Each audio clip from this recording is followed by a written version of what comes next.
കാത്തിരുന്ന് നമ്മളിന്ന് നാട്ടിൽ പോവാണ്. നാട്ടിൽ പോവാന്ന് പറയുമ്പോ തന്നെ ഭയങ്കര സന്തോഷമാണ്. യുവി ജനിച്ചതിന് ശേഷം ആദ്യമായിട്ട് ഇവനെയും കൊണ്ട് ഫാമിലിയുടെ അടുത്ത് പോകുന്നുണ്ട്. ഇരട്ടി മധുരമാണ് ഇത്തവണത്തെ പോക്കിന്. പെട്ടികളൊക്കെ ഓൾമോസ്റ്റ് പാക്ക് ചെയ്ത് റെഡിയാണ്.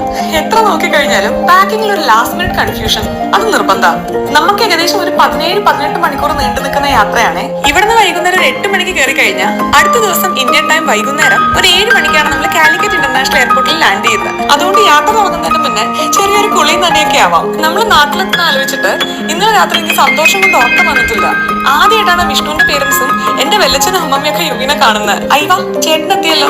പോകുന്നതിന്റെ മുന്നേ എല്ലാ ഡോക്യുമെന്റ്സും എടുത്തില്ലേ, ചെക്ക് ഇൻ ചെയ്തില്ലേ, അങ്ങനത്തെ കുറച്ച് കൺഫ്യൂഷൻസ് ഒക്കെയാണ് വിഷ്ണുവിന്റെ മുഖത്ത് കാണുന്നത്. കൺഫ്യൂഷൻ ഓരോരുത്തർക്കും ഓരോ കാരണങ്ങൾ. എന്റെ മെയിൻ കൺഫ്യൂഷൻ എപ്പോഴും ഈ ഡ്രസ്സിലാണ്. ഇത്തവണയെങ്കിലും ആ ഒരു കൺഫ്യൂഷൻ ഒഴിവാക്കാൻ ഡ്രസ്സൊക്കെ ഞാൻ ആദ്യം എടുത്തു വെച്ചിട്ടുണ്ടായിരുന്നു. കംഫർട്ടബിൾ ആയ ഒരു റെഡ് കോട്ട് സെറ്റ് ആണ് അടുത്ത 16 മണിക്കൂർ നമ്മുടെ വസ്ത്രം. റെഡിയാവുന്നതിന്റെ ഇടയിലാണ് കുറെ സാധനങ്ങൾ എടുത്തു വെച്ചിട്ടില്ലല്ലോ എന്നുള്ള ടെൻഷൻ അടിച്ചത്. എന്നാൽ പിന്നെ ഇനി കുറച്ച് ഫോക്കസ് നമുക്ക് പാക്കിങ്ങിലോട്ട് മാറ്റാം. യുവിയുടെ സാധനങ്ങളായിരുന്നു മറന്നു പോകരുത് നിർബന്ധം ഉണ്ടായിരുന്നത്. അതുകൊണ്ട് 1, 2, 3, 4, 5 തവണ നമ്മൾ രണ്ടുപേരും മാറി മാറി കൺഫേം ചെയ്തിട്ടാണ് വെട്ടിയടച്ചത്. ഇനി നമുക്ക് യുവിനെ റെഡിയാക്കാം. ഇതാണ് യുവിയുടെ ജംപ് സ്യൂട്ട്. ഒരു ഗ്രേ വൈറ്റ് കോമ്പിനേഷൻ, ഒരു വൈറ്റ് ഷൂവും കൂടെ പെയർ ചെയ്യാം. അച്ചോടാ, നല്ല രസമല്ലേ കാണാൻ. അങ്ങനെ പെട്ടി ready, Vishnu ready, Yuvi ready. ഇനി ഞാനും കൂടെ ഒന്ന് റെഡിയാവട്ടെ. അങ്ങനെ കാര്യം റെഡിയാവാനൊന്നുമില്ല, കാരണം കയറി കിടന്ന് ഉറങ്ങാനുള്ളതാണല്ലോ. എന്നാലും കുറച്ച് ലിപ്സ്റ്റിക്കും ബ്ലഷും ഒക്കെ ഇടാം. ഇതൊന്നും മുഖത്തിന് അത്ര ആവശ്യമായിട്ടൊന്നുമല്ല. പക്ഷെ ഇതൊക്കെ ഇടുമ്പോ മനസ്സിനൊരു പ്രത്യേക കുളിർമ കിട്ടാനുണ്ട്. ബാഗിന് നമുക്കിനി 2 ഓപ്ഷൻ ഉണ്ട്.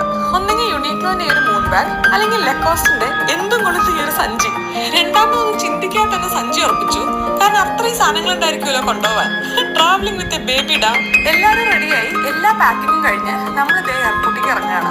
ബാക്കി യാത്രാവിശേഷങ്ങൾ അടുത്ത വീഡിയോയിൽ ഷെയർ ചെയ്യാട്ടോ.